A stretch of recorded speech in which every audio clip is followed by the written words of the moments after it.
Golden State Media Concepts Sci-Fi Podcast. Together we dive into the world of sci-fi and science fiction. From episodes of Star Trek, Star Wars, to The Walking Dead, Resident Evil, all the hot new science fiction movies from the back doors of Marvel or DC. The Golden State Media Concepts Sci-Fi Podcast. You'll never look at science fiction the same way again.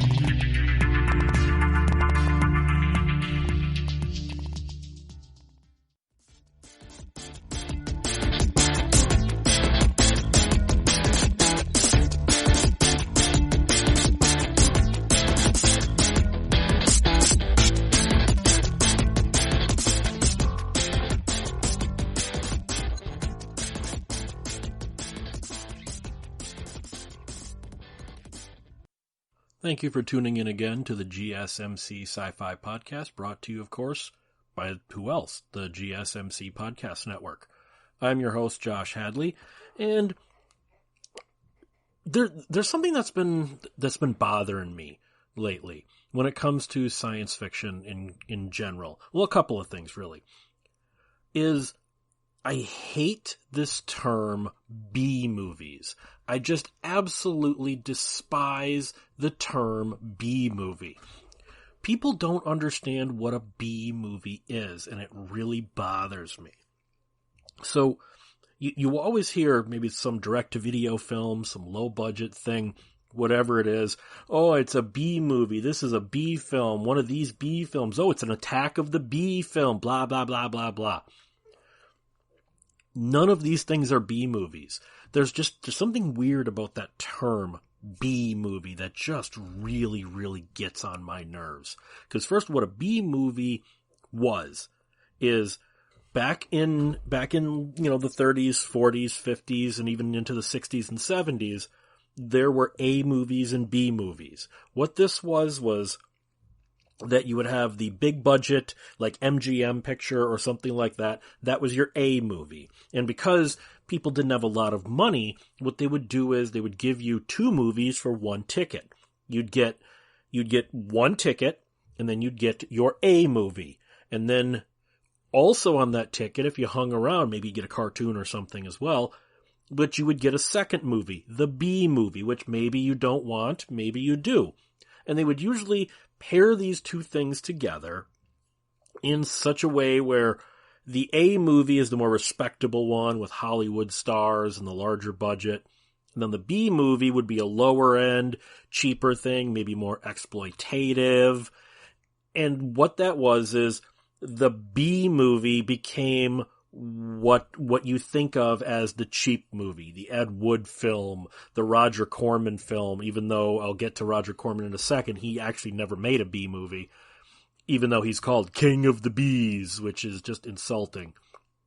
So you had this A movie and B movie dichotomy, and somehow the ideal got to be B movie equals low budget, schlocky trash. And they haven't had B movies with not counting something like Grindhouse, which was an intentional throwback to that sort of thing. In reality, you've not had A movies and B movies since the early 1970s. Maybe as far as the late 1970s in terms of certain drive-ins. But in general, you did not have this.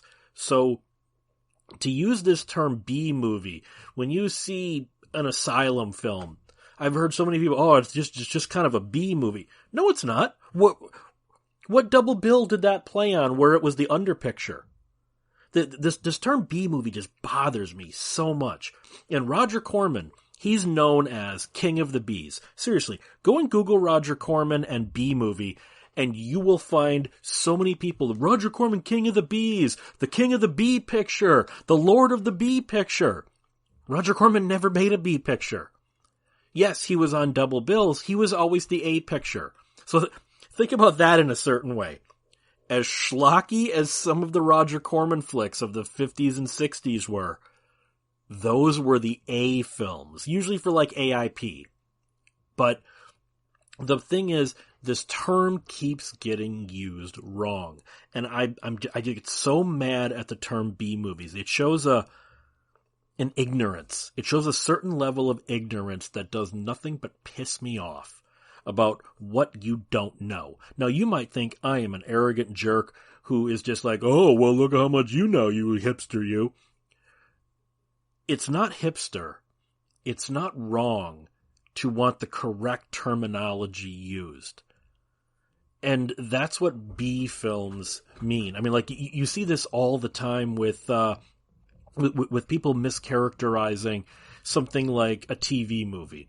So in the 1970s, that's really when this came about. In the 1970s, you had television films. TVs were ubiquitous in the American home, and so you had movies directly made for the three networks, ABC, NBC, and CBS. And these things would get fantastic ratings. These things would just get amazing ratings. And the thing with that is that the TV movies would obviously have lower budgets than, a studio film. You'd have TV actors, because there used to be this huge divide. You were either a TV actor or you were a movie actor.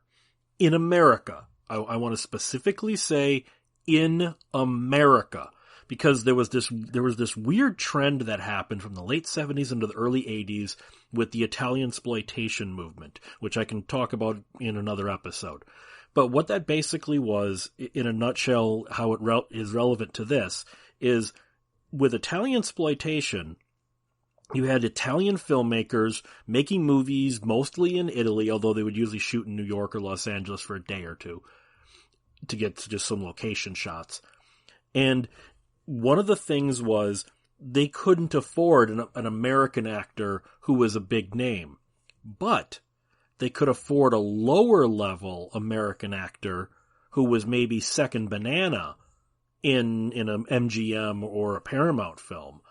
Or what tended to happen was, because there was that divide between television and movies in America rarely crossed over with one another.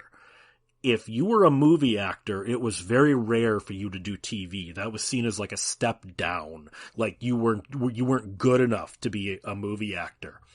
And in a lot of times that trapped a lot of TV actors, because it was, well, you were on this and this sitcom and this show and this cop show. You're just not good enough to be in movies. And so there was this giant divide.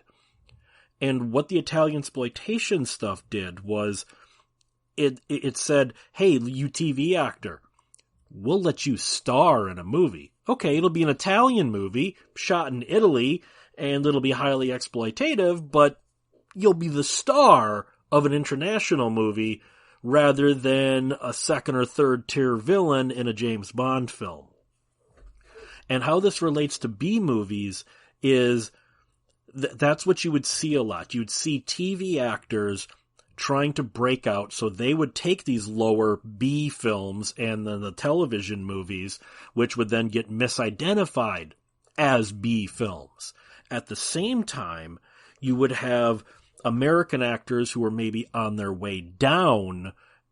They would be taking the B films and the TV movies. And one of the misappropriations here is, especially when syndication came around, second run syndication and VHS, a lot of TV movies, because they would run without commercials, an hour 35, an hour 40, they were released as just movies on VHS. Oh, I'd never seen this movie. I've never heard of this movie. Oh, that's because it aired on Friday night, October 22nd in 1973. That's why you never heard of it before. And people just constantly use the term B movie as this sort of catch-all against anything that's low budget. And there's also this weird catch-all of low budget equals low quality. That's another thing that's just been pissing me off so much. You see this not just all over YouTube, but you see it all over the internet, that they always have to bring up the budget of a movie. Oh, this movie was really smart and really well acted. Pause. For a low budget film. As if the film only costing $10,000, $12,000, $15,000 versus $100 million studio film. Well, it was good, but it was no $100 million film, right? I'm so sick of, for a low-budget movie, this was pretty good. Oh, for a low-budget movie, this had really good effects. I'm so sick of the arrogance that comes with that crap. It does nothing but piss me off. I don't care what the budget of a movie is if it's good. You see a movie like Synchronicity from 2016, and you go, I don't know what the budget is. Why should it matter? It's one of the smartest, most beautiful movies of 2016. Who gives a crap if it's low budget or high budget? The only way I think that this argument works is weirdly the opposite of what you think. Because I believe if a movie costs 15, 20, 25, 30, 50, $100 million, and it looks like crap, and it's got a garbage story and bad acting, that to me is offensive. That to me is an offense. On the other hand, you kind of, if a movie is coming out from Trauma, even one of their more serious films, maybe the acting's not so good. Maybe the special effects aren't great. You go, well, they didn't have a lot of money. In a big budget film, what's the excuse for why this all looks like garbage? There isn't one. That's the point. That, to me, is one of the problems with a B movie. People look at the film based on how it was made, not what the final product was. Look at a film like that Australian film, I don't know, 2004, 2005, Undead. That Australian zombie movie with the aliens that show up at the end. Movie looks amazing. Amazing practicals, amazing CGI, fantastic story. I loved the characters. I loved the acting in it. And you find out it's a super, super low budget movie with special effects made on laptops. Does that all of a sudden make it a bad movie? Is it a B movie now because it looks better than World War Z does years later with, 100 times the budget? Why should, whether a film was an A film or a B film, or whether it's completely irrelevant because that's not even things that happen anymore, why should it even matter? Why does the budget matter when it's low? To me, the budget matters when it's high. Because when you look at a movie that spent $100 million, you ask yourself, was that really the best use of this money? Couldn't you have found something to actually make society a better place with $100 million? I mean, some of these movies have budgets that are larger than the GDP of some nations. And that's just to make Captain America fight Iron Man. We don't need that. To me, a movie should never cost more than a couple of $1 million, $2-3 million.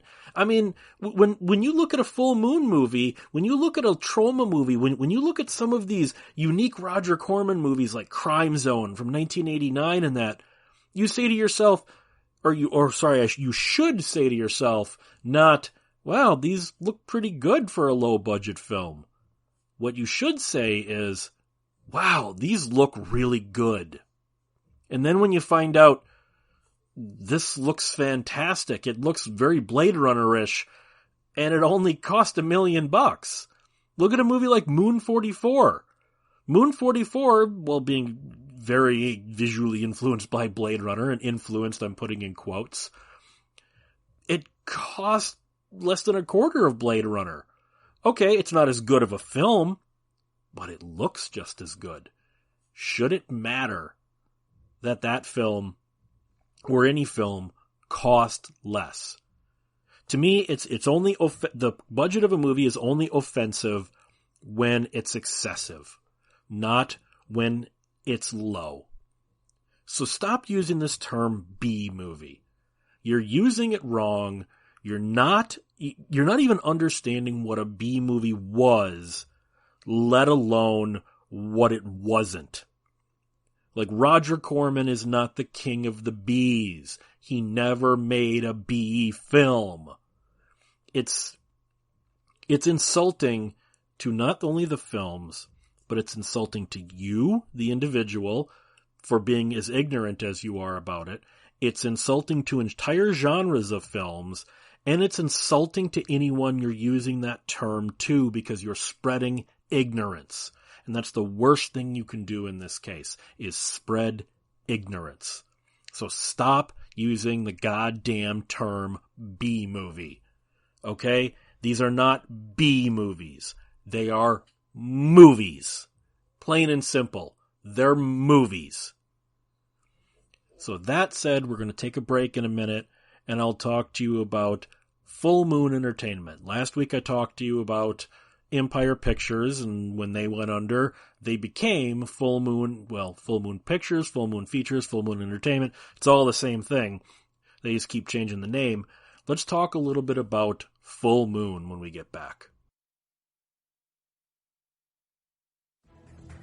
Want to find out what movies to go see? Then check out the GSMC Movie Podcast. It's your ticket to the latest movies, whether it's a new blockbuster event, romantic, comedy, or action flick. This show has got it all covered. They talk some what to go see now. Don't bother. What's hot on Netflix and everything in between. That's gsmcpodcast.com/movie-podcast. When it's all about the movies, it has to be this new show. Don't forget to like them on Facebook and follow them on Twitter. Visit gsmcpodcast.com for more info.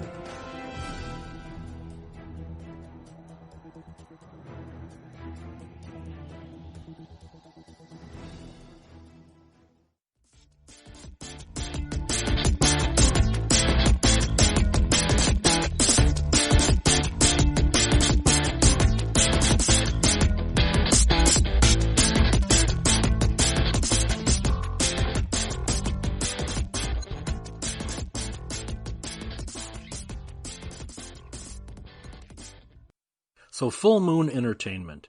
As I had brought up when we talked about Empire Films, Charles Band was a genius, actually. Now, you might think he's sleazy and he has a reputation of being anything but upstanding and above the board, but the man was a genius, and he was able to see trends coming. He was able to see the future of film.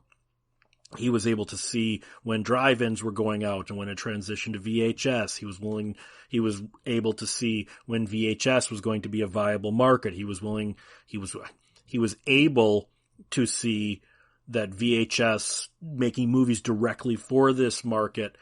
And he saw when VCR started to become ubiquitous in the American home,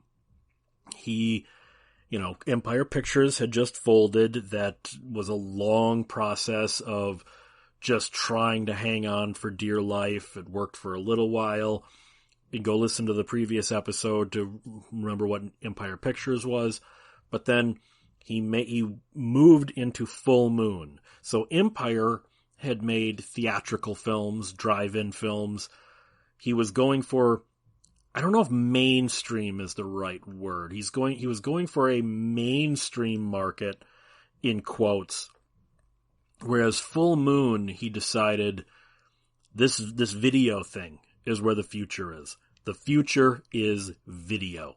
So he decided, I'm going to make a company that makes things direct to video. Full Moon became a direct to video supplier.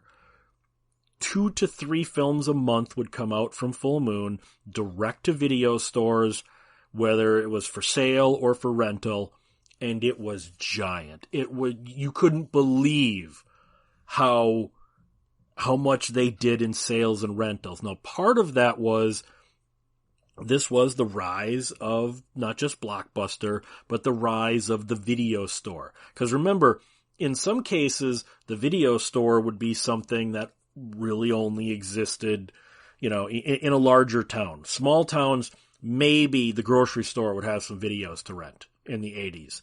Maybe you had a small, locally owned video store, or you could get tapes at the general store or something like that. Like remember in the first Tremors movie when the one store there had a video selection. That was in some cases all you could get. And then you had Blockbuster coming in and Hollywood Video Update. I don't know how ubiquitous that one was, but we had video updates all over where I grew up. And you saw Full Moon tapes were always the go-to for horror, science fiction, and fantasy. And that's mainly what Full Moon focused on. You did see, every now and then you saw some action adventure later on, which I'll get into. You had some kids films, but it was basically, you knew there was going to be some boobs in the movie, a bunch of people were going to get killed, and there was probably going to be some blood. These were rated R films that were going for the lower end of the horror sci-fi market. And with that said, Charles Band knew exactly what he was doing. Now, in the Empire days, the way he would come up with a movie, and I'm being 100% serious, this is how he would come up with a movie. They would come up with the poster, he would have one of his regular poster artists paint an image, and this goes all the way back to Roger Corman. This is not something Charles Band invented. Roger Corman used to do this too, where they would come up with the poster first, or sometimes they would come up with the title first and then come up with the poster, and then they would hand the poster off to one of their directors, like Carl Buechler or someone like that, and say, the movie comes out in 2.5 months, go make it. And be like, with what script? Well, go and write a script, make a movie based on this poster, on this title. And a couple of months later it would come out. Now, Charles, he struck gold right away because he made a deal with Paramount. So he was getting larger budgets than he would later get. And he was getting massive distribution through Paramount Entertainment. So for all of the Paramount years, the Full Moon stuff is really good. And they sold great. They rented constantly. Full Moon was going at a great clip. They had franchises like Trancers, which was pulled over from Empire. The first Trancers movie was released under Empire. All of the sequels would be over at Full Moon. He created the Puppet Master series. While Crash and Burn is not a sequel to Robot Jocks, it might as well have been. I know it is not. He had the Subspecies franchise, later on the Killjoy franchise, the Ginger Dead Man, the Evil Bong, all this stuff. So his whole thing was franchises. And this is how far ahead of the game he was. Now, Universal did this back in the 1940s, where they would have all the monsters meet up with one another and all that. Charles Band created the Full Moon cinematic universe. Before Marvel or DC or anything like that, he had his characters meeting one another.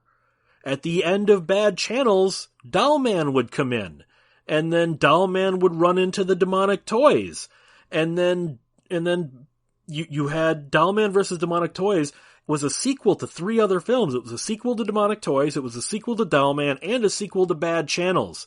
He would have the Invisible Man meeting the Mandroid from other films and all that. So he had a Full Moon cinematic universe long before anyone else was doing this stuff. That's how far ahead of the game Band was. But eventually, the video market started to change. He couldn't keep up. There's lots of stories. Now, I've met the man. He's always been upfront and straight with me. But there's lots of stories about how checks bounced on a regular basis. There was this one story where I knew some guys who did some special effects for some Full Moon movies, and they said when you got paid on Friday, everyone would rush to the bank because only half of those checks were going to clear and half of them were going to bounce, and then he would have to make it up the next week. So there was always this sort of sleazy nature about Charles Band, but at the same time, he was innovative. And then Full Moon, things started to fall off a little bit. The budgets got smaller. The distribution, he'd eventually lost the distribution deal with Paramount, which under Paramount, he also had a kids line called Moonbeam, which would put out like the pre-hysteria movies and a bunch of kids films that were still along the same sci-fi, horror, fantasy guidelines, but obviously minus the boobs and gore and swearing. And pre-hysteria, the first pre-hysteria sold so much that even Charles Band couldn't believe how popular pre-hysteria was when that came out. I think they made 2 sequels. I know there's a pre-hysteria 2. I think there might be a pre-hysteria 3, but I don't 100% remember that. But as things started to fall off, you could see some desperation starting to sneak in with Charles Band, where the budgets were getting lower and lower, the quality was dipping considerably. You were, instead of having the, actors, even if they're not big name actors, they're actors you recognize, like Andrew Robinson and Tim Thomerson. Now you're getting just these complete unknowns, and that's not necessarily a bad thing, but in this case it is. Then you would start to see the movies, they're all shot in 3 locations and they never leave the room, and they're all talky, and you can see Full Moon started to wane a little bit, and even his adult line, Surrender Cinema, couldn't really help them, because now you can get porn on the internet, so his softcore porn movies, they're not bringing in the bucks that they used to. The franchises, people are starting to get franchise fatigue. He did have one thing where he had a studio in Romania, and he would start shooting a bunch of movies in Romania back to back to back. Like Trancers 4 and 5 were shot back to back in Romania. Oblivion 1 and 2 were shot back to back in Romania. All 4 of the Subspecies movies were shot in Romania and stuff. And in some cases you can kind of tell. Some cases they actually mask it pretty well. But that was a cost-saving measure. Everything with Charlie Band was about saving money. It was about cutting costs. And then he fell in love with green screen, and he tried to make things that were just shot on green screen, and they were looking cheaper and cheaper. And as you would expect, as the quality went down, the sales went down, the rentals went down. And then the internet came in, full-blown, and changed everything for Full Moon. Once the internet came in, DVD sales and video sales were non-existent. And he was one of the early adopters of like Hulu or Hulu and Netflix and stuff like that. And they would feature lots of Full Moon movies back when they didn't have anything else. They didn't have Marvel movies. They didn't have Paramount films. They had the Full Moon catalog. They had the Tempe Video catalog. And then those started to fall off, and it's all been desperation moves since then. I love Full Moon, but part of me will always regret Full Moon ain't coming back. Okay, the name might still be there. Full Moon still might be putting out product. But I don't think they're putting out films anymore. They're just putting out product. Like every year on 4/20, he puts out an Evil Bong movie. I mean, he can't even afford Tommy Chong anymore. Come on. I mean, the Evil Bong movies are about as bargain basement as you can get. And he can barely afford those anymore. They're shot in one room with 4 characters that just jibber jabber, and maybe there's some boobs. Full Moon is kind of an embarrassment of itself at this point. I love Empire Pictures. I love Wizard Video. I love Full Moon Entertainment. But I hate to see what Full Moon has become. I think unless someone is able to buy Full Moon and absorb it and really infuse some money into this, because Band still owns not all of the Empire catalog. There's some of those he sold off. He owns most of the Empire catalog. He owns everything in the Full Moon catalog. He owns the intellectual property rights for Trancers, Subspecies, all that. If there was a big influx of cash, you could maybe make some real Full Moon stuff again, and I don't think that's ever going to happen. You really saw the desperation come in with Deadly 10, which was his last gasp, I think. On paper, Deadly 10 was not a bad idea. It was we're going to make 10 movies in 1 year, and we're going to stream live the making of all of them. You can watch as we're filming, through the audition process, everything. Nobody tuned in. The movies are garbage. I mean, they all haven't been released yet, but the ones that have been released are absolutely horrendous. These, I don't know what the budgets were, but they clearly didn't have the budget for what they were trying to do. And again, on paper, Deadly 10 should have worked. It just didn't. And I don't want to see Full Moon go away. But the Full Moon I grew up with is gone. I don't think that Full Moon is ever coming back. I don't know if it can come back, but I don't think it's ever going to come back. I still have all my old DVDs. I have my Full Moon t-shirt that Charlie sent me when I used to do my TV show. It came from Beyond Midnight. I have some of the posters he gave me for the set. I have all my old VHSs. I have my Full Moon posters and all that.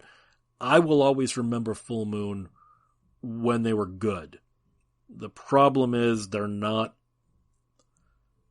the Full Moon I grew up with.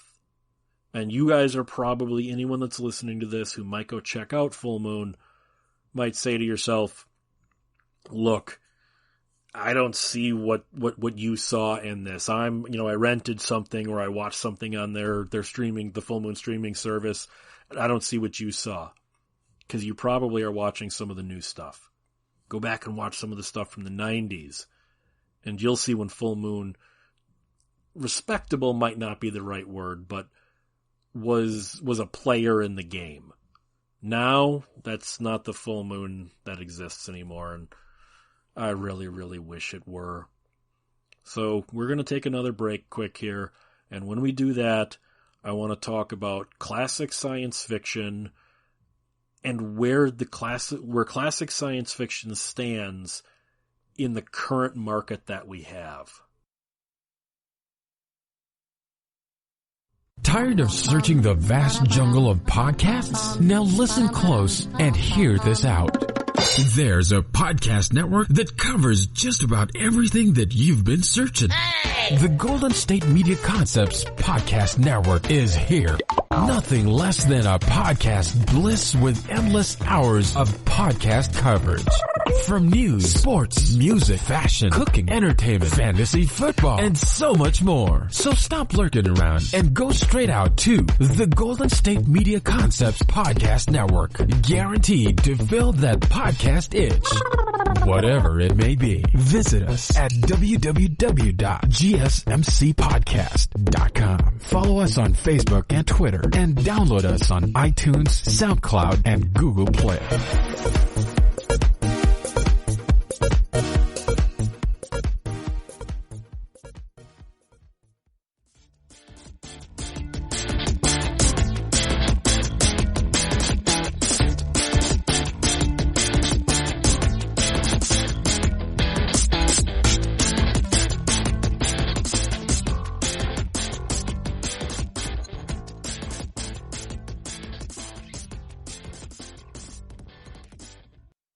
When it comes to classic science fiction, why is it so often overlooked as goofy or hokey or, oh, that's so quaint? Like, if you go and watch The Outer Limits, and I'm not talking about the 90s series, which I did happen to like, honestly. I really thought the Showtime and Sci-Fi Channel series was a pretty good update, honestly. But when you go back and look at the original Outer Limits, or the original Twilight Zone, The Next Step Beyond, or not Next Step Beyond, that's the 70s version, One Step Beyond, or Science Fiction Theater, Lights Out, anything like that. What you will often find is people look at them and, look at, the sets, the effects, that acting is so old-timey acting. And they overlook the fact that, look at the stories. Okay, I'm not saying on an Ed Woodian sort of level, like, they're only interested in the big picture. Nobody's going to notice that the tombstones fell over or that the flying saucers are painted pie plates. That's not what I'm talking about. I'm talking about how I remember when my son was little and I would get him up for school in the morning, and I don't think they were out on DVD yet at this point, but I had the Laserdisc set of The Outer Limits, the complete series, the original series. And I would be watching these when my son was having breakfast and stuff. And he epitomized the problem I'm having. He was really digging the stories and the characters, and he was just said he just couldn't get into it because of it being in black and white, and the special effects were hokey on like the Zanty Misfits and that. And he was like, oh, I could get into this, but it even goes to, I remember when I tried to show my brother Dawn of the Dead, the original George Romero Dawn of the Dead, which is a very, very 70s movie.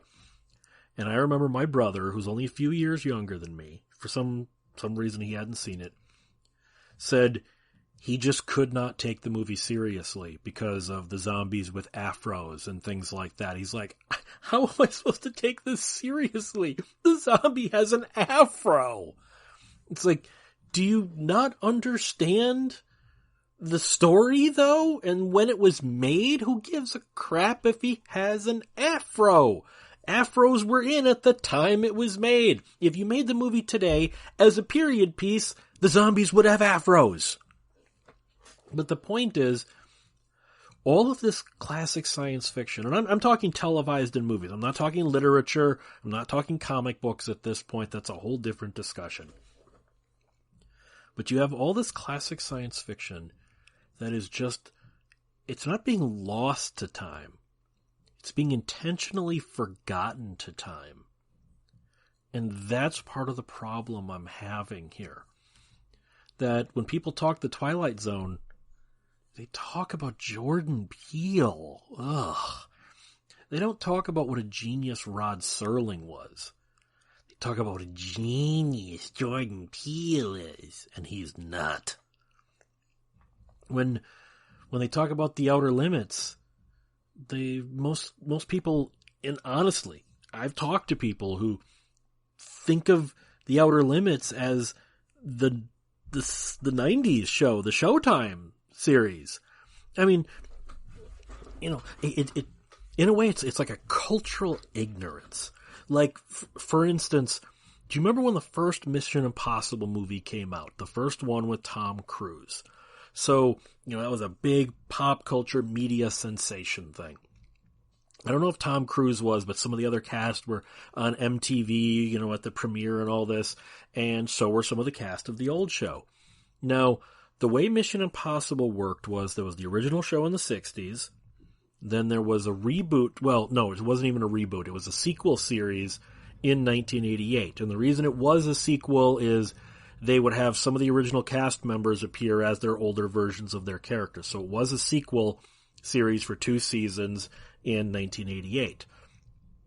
And the people on MTV, they remembered maybe seeing some Mission Impossible episodes when they were kids.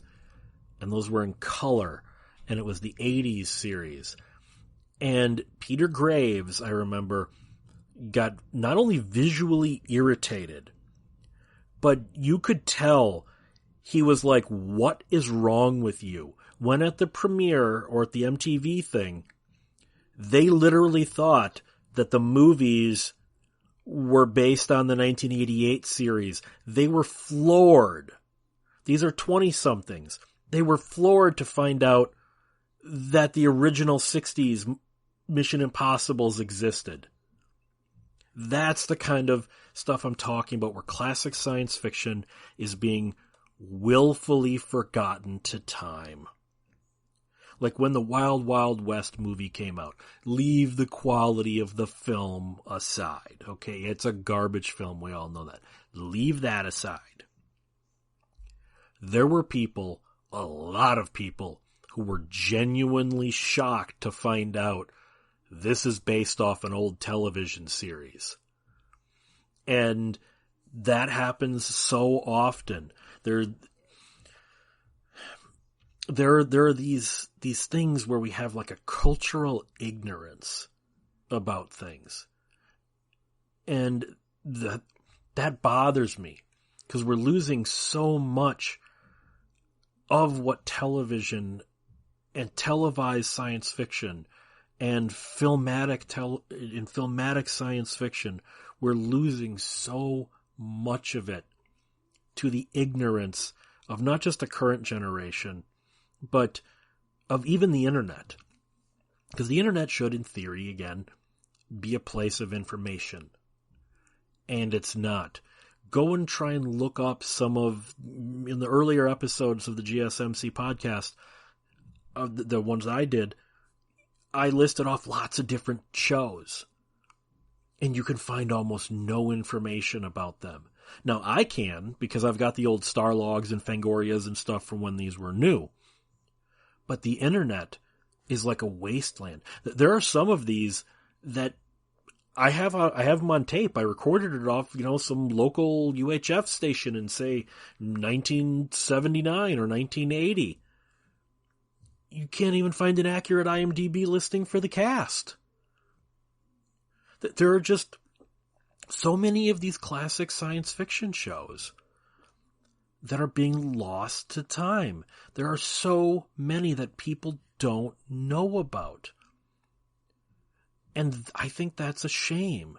I mean, especially when it comes to like big name ones. It's different when you're talking about Space Rangers, which aired 2 episodes out of the filmed 8 in 1992 on Saturday nights and nobody watched them. That's one thing if that sort of got lost in the static here. But what I'm talking about is when the Twilight Zone and the Outer Limits and Mission Impossible are being forgotten. That really says something. And one of the reasons I know this is a fact is, now, I'm a big anti-plagiarist guy. I can't stand when I see plagiarism. Almost every science fiction movie I see coming out, whether it's a mainstream movie or an independent film or direct-to-video or whatever, I'm like, oh, that reminds me of that Twilight Zone episode like this. Everyone's like, huh?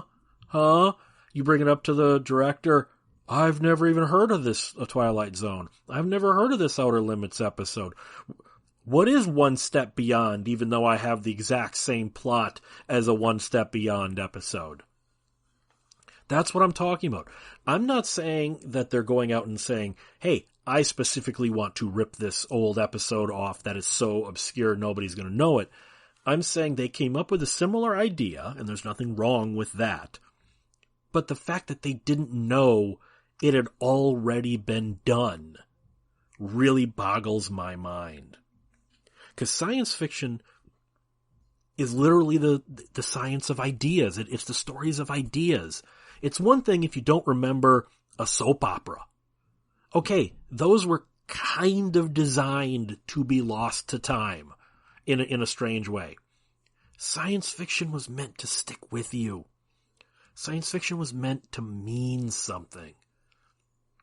And when it's just this background filler that maybe shows up on MeTV or the Retro Channel and is just background filler that you're going to be like, oh, just, my God, look at the sets. They look like a high school play. Screw off. In 1963, that probably looked fantastic. I wasn't alive in 1963.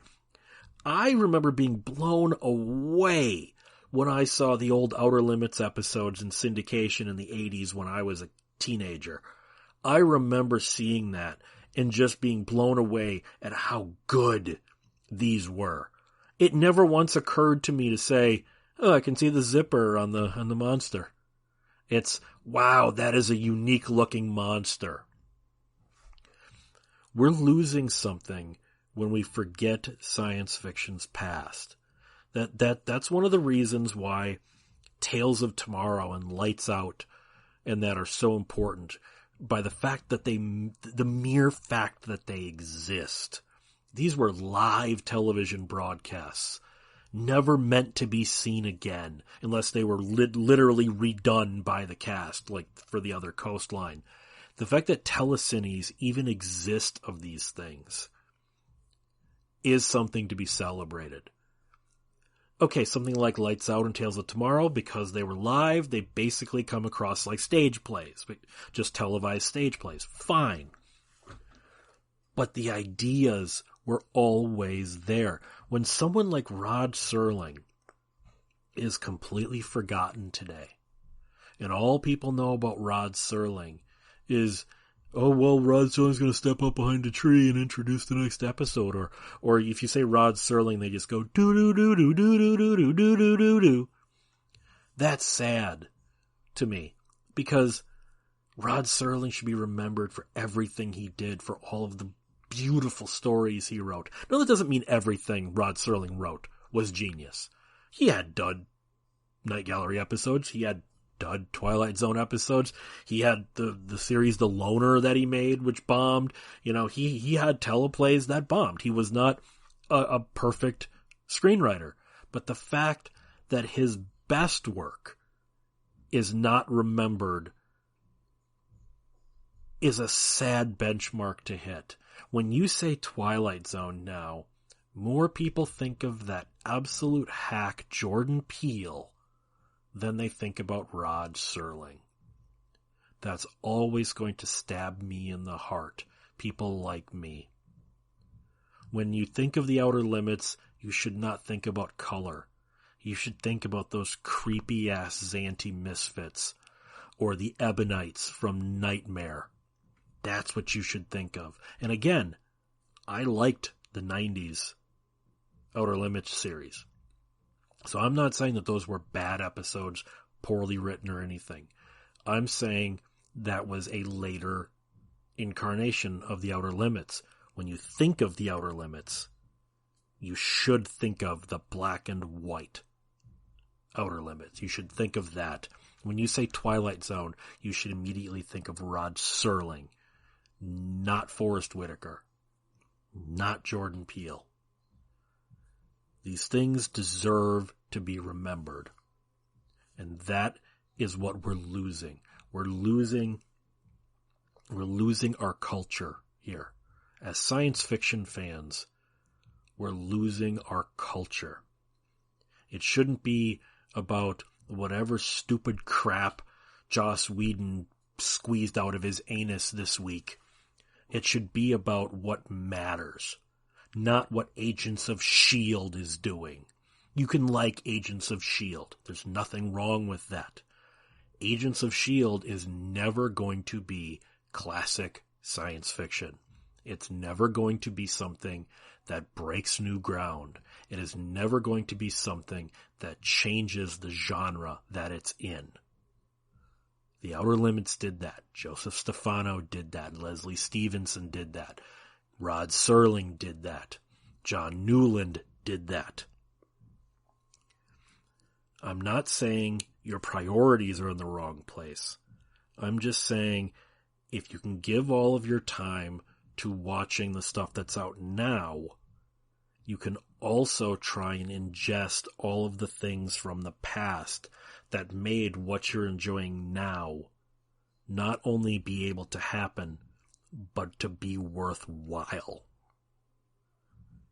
So we're going to take another break. When we come back, we're going to talk about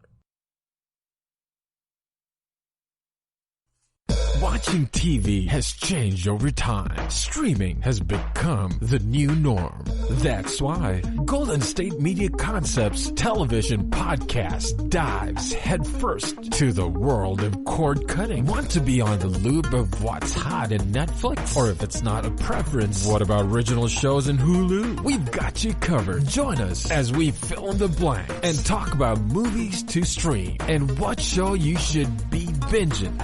This is the Golden State Media Concepts television podcast.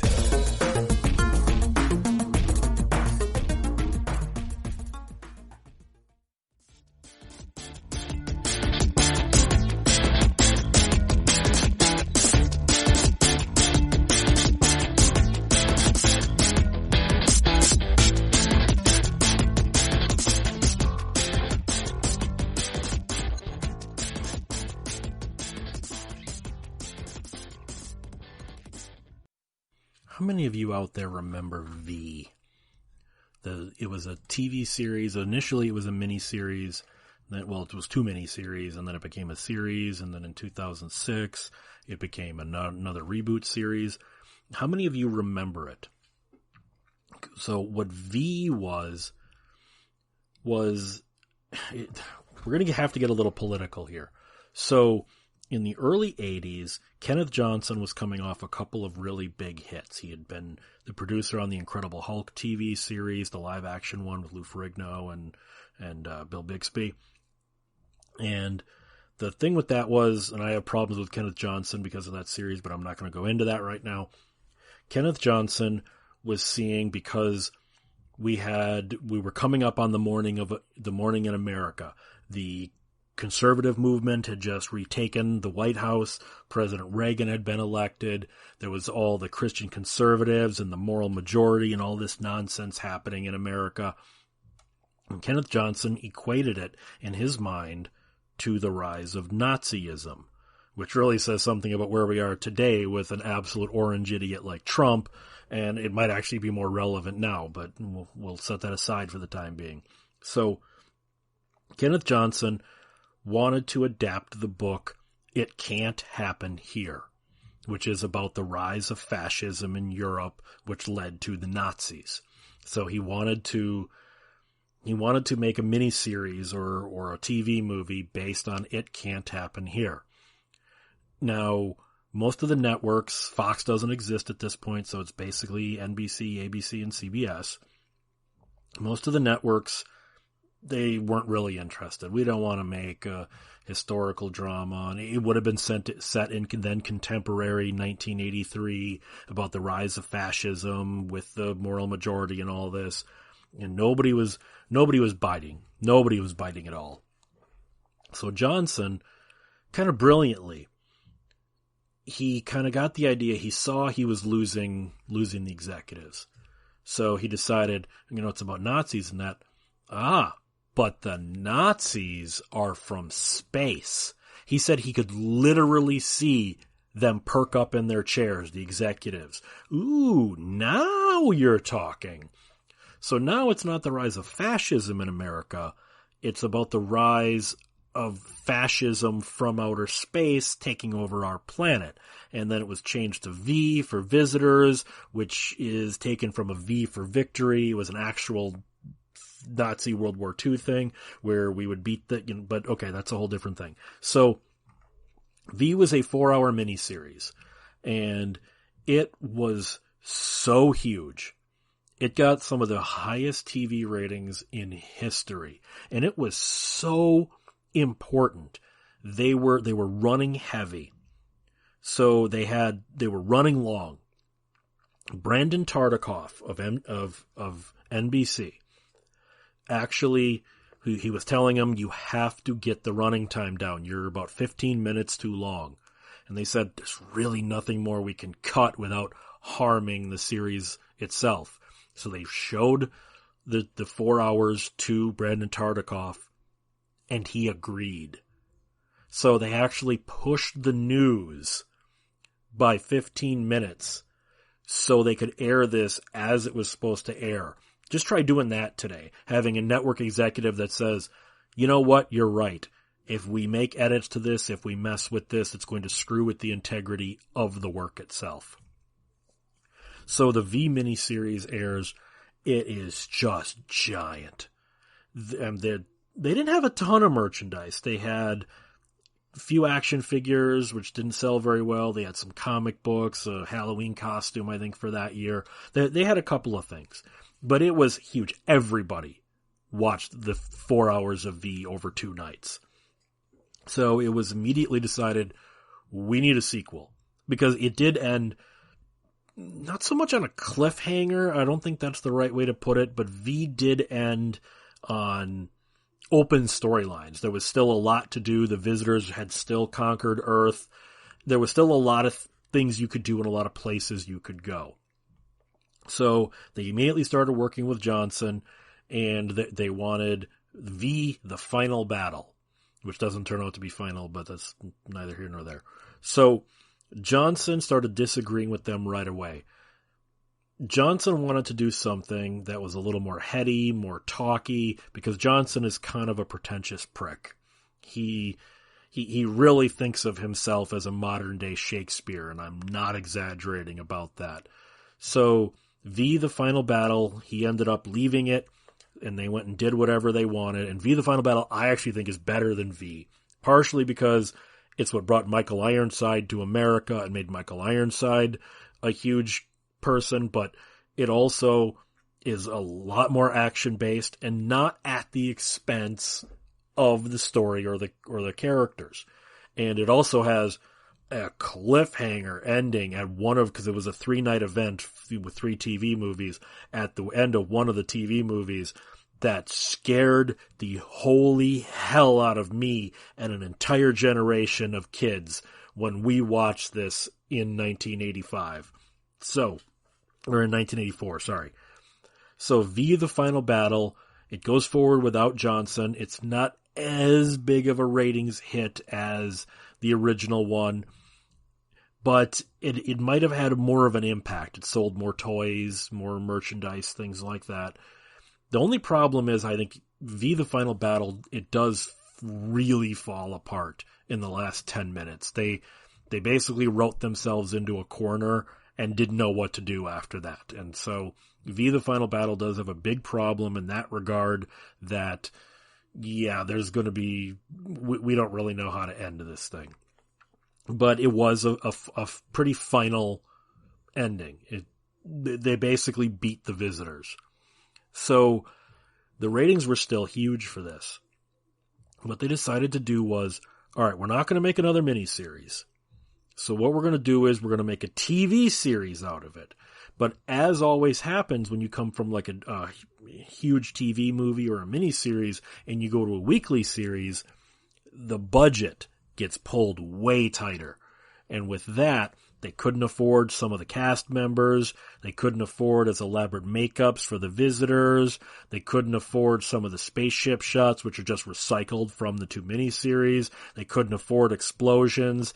It was a much cheaper version of the same product. And you could tell right off the bat they were just pulling things out of their ass, like how they decided to retcon the ending of the miniseries. It wasn't necessarily stupid, but it was kind of desperate. It was like, well, we definitely just need this for more stories to happen, please. So, V, the series, the ratings just kept going down to the point where the budgets kept getting slashed. Michael Ironside left, Mark Singer left. By the time the show ended, you only had a couple of cast members from the miniseries still left on the show. Most of the it was a shame. The TV series was pretty bad, honestly. I thought there were a couple of good episodes, a couple of good ideas, but it was pretty bad.